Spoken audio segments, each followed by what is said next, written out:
بیانات کی وجہ سے یہ کرائسس اس پوزیشن پہ آیا ہے. اور میں بالکل سمجھتا ہوں کہ دس از فیڈرل منسٹرز میڈ کرائسس. انہی نے اب اس کا ایسے کردار ادا کرنا ہے جس سے ہم سب راستہ نکال سکیں. لیکن underneath there are definitely endemic issues that need to be addressed. میں ابھی الیکشن جیت کے آیا ہوں گلگت بلتستان میں, اور گلگت بلتستان میں اپنے جو منشور ہیں, اپنا جو موقف ہے, اپنا جو نظریہ ہے, کسی جیک کمیٹی کا ہونے سے پہلے, یہ تو 2022-23 میں, تو 2020 میں 2019 میں اس سے پہلے جو منشور بنا 2020 کے گلگت بلتستان کے الیکشن سے, میرا پاکستان پیپلز پارٹی کا نعرہ ہے کہ حق حاکمیت, حق ملکیت, حق روزگار. شاید دوسروں کا زیادہ ایکسٹریم انٹرپریٹیشنز ہیں, پاکستان پیپلز پارٹی کا اپنا نظریہ ہے, اپنا منشور ہے. گلگت بلتستان کا کانٹیکس تو اپنی جگہ, ان کا اپنا ہی جد و جہد ہے اور اپنا ایک طویل جد و جہد ہے. آزاد کشمیر کا کانٹیکس میں ہم تو نسل در نسل جو حق حاکمیت کے جد و جہد ہے, عالمی سطح پہ بیرون ملک بھی, انٹرنیشنل لا کے کانٹیکس میں بھی, اور ملک کے اندر بھی پاکستان پیپلز پارٹی لڑتے آ رہی ہیں. ہم نے جو عالمی سطح پہ حق حاکمیت کا جد و جہد, آزاد کشمیر کا, مقبوضہ کشمیر کا مل کے جو جد و جہد ہم لڑ رہے ہیں جموں اینڈ کشمیر کے لیے, وہ رائے شماری کی صورت میں, وہ سیلف ڈٹرمنیشن کی جد و جہد کی, رائٹ ٹو سیلف ڈٹرمنیشن کی جد و جہد کی صورت میں, وہ جد و جہد قائد عوام شہید ذوالفقار علی بھٹو نے لڑا بحیثیت آپ کا وزیر اعظم, بحیثیت آپ کا وزیر خارجہ. وہ جد و جہد شہید محترمہ بینظیر بھٹو نے لڑی تھی بحیثیت آپ کے وزیر اعظم. شہید بی بی نے تو آزاد کشمیر کی آبزرور سٹیٹس دلوائی تھی OIC میں. قائد عوام نے, جیسے یاسین صاحب کہہ رہا تھا, پاکستان کے اندر یہ صدارتی نظام اور جوائنٹ سیکرٹری کے نیچے جو آزاد کشمیر چلتا تھا, وہ نظام ختم کر کے آپ کو پارلیمانی نظام دے دی, اور جو آپ کے حق حاکمیت کا پاکستان کے اندر کا جد و جہد, اس کا بھی قیادت قائد عوام شہید ذوالفقار علی بھٹو, اور عالمی سطح پر کشمیر کے حق حاکمیت کے جد و جہد, اس کا بھی قیادت قائد عوام شہید ذوالفقار علی بھٹو نے کی ہے. اب موجودہ صورتحال میں ہم ایک انچ پیچھے ہٹنے کے لیے تیار نہیں جہاں تک آپ کا عالمی سطح کا جد و جہد ہے.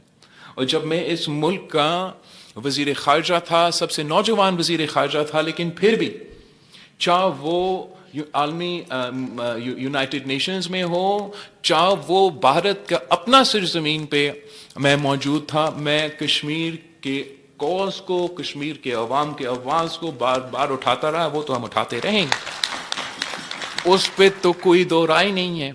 اس پہ تو ہم سب کو ایک پیج پہ ہونا چاہیے, اور ایک طریقے سے اور ایک انداز سے اپنا آواز اٹھانا چاہیے, اور حوصلہ اور ہمت دلوانا چاہیے ہمارے کشمیری بہن بھائی جو LOC کو اس طرف جد و جہد کر رہے ہیں. پاکستان زندہ باد کا نعرہ لگاتے ہوئے شہید ہو جاتے ہیں تو پھر پاکستان کے جندہ میں دفن ہو جاتے ہیں.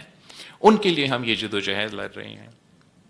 جہاں تک پاکستان کی اندر کی آپ کی حق حاکمیت کی سوال ہے, اس سوال کا جواب بھی, اس کا فیصلہ بھی نہ اسلام آباد کر سکتا ہے, نہ پاکستان کا کوئی اور شہر کر سکتا ہے. کشمیر کا فیصلہ کشمیر کرے گا اور کوئی نہیں کر سکتا. میں واقعی سمجھتا ہوں کہ ہم 1947 سے چلتے آ رہے ہیں. 1970s میں قائد عوام نے ہمیں یہ پارلیمانی نظام دیا. اب جبکہ ہم 2026 میں ہیں, میں یہ کشمیر کے عوام سے سوال پوچھنا چاہتا ہوں کہ کیا آپ مطمئن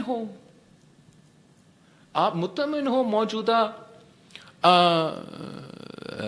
جس انداز سے ہمارا ریاست کے اندر ریاست پاکستان کے ساتھ جو ریاست آزاد کشمیر کا تعلقات ہیں, اگر آپ مطمئن ہو, اگر آپ کہتے ہیں کہ ایسے ہیں تو ایسے ہم خوش ہیں اور ہم چاہتے ہیں کہ ایسے ہی رہے, تو سرانکوں پہ یا آپ کا حکم، آپ کا فیصلہ.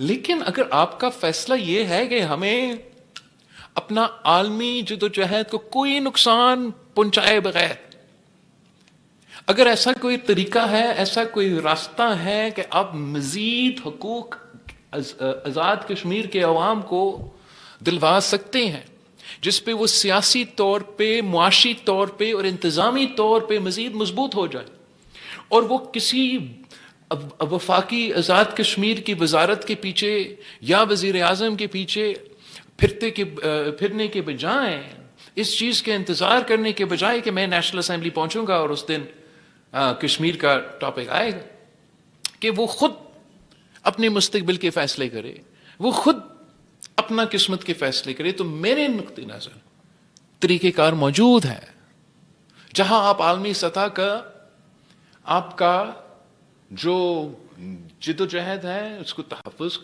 کا تحفظ اپنی جگہ، مگر ملک کے اندر جو آزاد کشمیر کے انتظامی، سیاسی اور معاشی حقوق کے بارے میں اصلاحات کی ضرورت ہے. وہ اصلاحات کیا ہوں گے؟ میرے خیال میں ایک الیکشن کے بعد ایک کانسٹیٹیوشنل کنونشن لایا جا سکتا ہے. اس کانسٹیٹیوشنل کنونشن میں یہ سوال رکھا جا سکتا ہے کہ کیا مزید اصلاحات کی ضرورت ہے. شروع ہم اگر کرتے ہیں یہ جو رہ گیا ایشو ریزرو سیٹس کے بارے میں، آپ فیصلہ کریں. دوسرے کچھ لوگ سمجھتے ہیں کہ نہیں، یہ بہت ضروری ہے اور ایسا ہی رہے. میں پاکستان پیپلز اس پوزیشن کا، ہم نے تو ماضی میں الیکشنز میں اس کا نقصان بھی اٹھایا ہے. پچھلے الیکشن جو یاسین صاحب کہہ رہا تھا، جہاں پاکستان پیپلز پارٹی اپوزیشن میں، وفاق میں پی ٹی آئی کی حکومت، آزاد کشمیر میں نون لیگ کی حکومت، اس کے باوجود ہم 13 سیٹیں لے کر آئے، اور وہ 13 سیٹس، ان 13 سیٹس میں سے 12 سیٹیں تو آپ نے لے کے دی مجھے. اب obviously پی ٹی آئی کا دور تھا، سلیکٹ ہی کرنا تھا انہوں نے حکومت، الیکٹ ہی نہیں. تو وہ ان کا اپنا حکومت قائم کرنے میں وہ ریفیوجی سیٹس کا بہت بڑا کردار تھا. لیکن پاکستان پیپلز پارٹی نے کبھی اس پہ اس انداز سے یا کوئی اعتراض نہیں کیا. جبکہ اب خود آپ اس پہ سوال کر رہے ہیں تو بالکل میں کسی کا بلیک مین ہونے کے لیے تیار ہوں. کوئی بندوق کے زور پہ یا دھرنا کے زور پہ نہ آئین ترمیم ہو جاتا ہے، نہ ہم ڈکٹیشن کل ماننے کے لیے تیار تھے، نہ آج ماننے کے لیے تیار ہے، لیکن ڈبیٹ کرنے کے لیے تیار. آپ آئے کنونشنل کانسٹیٹیوشنل کنونشن میں آئے، آپ اپنا موقف دے. میرا نظر میں ہم جو ہمارے مہاجرین کے نمائندے ہیں، ان کا وہ ووٹ کا بھی ہم تحفظ کر سکتے ہیں، ان کا نمائندگی کا تحفظ بھی کر سکتے ہیں، اور ساتھ ساتھ اس چیز کا انشور بھی کر سکتے ہیں کہ کشمیر کا فیصلہ تو کشمیر ہی کرے. کوئی اور ملک نہیں، کوئی اور صوبہ نہیں، کوئی اور علاقہ نہیں جو یہ برداشت کرے کہ سندھ کا الیکشن ہو 12 سیٹیں، پنجاب میں الیکشن ہو. وہ تو آپ، مجھے نہیں پتا آپ لوگ نے اتنا دیر کیسے برداشت کیا.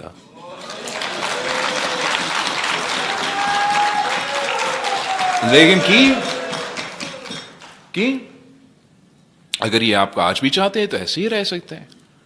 کہ یہ ممکن، کیا یہ بھارت میں، مجھے نہیں پتا، آپ بتائیں ایسے ہوتا ہے کیا؟ جب مقبوضہ کشمیر ان کا سو کالڈ الیکشنز ہوتے ہیں، کیا راجستھان میں اور گجرات میں اور نیو دہلی میں یا کہیں اور کوئی الیکشن ہوتا ہے؟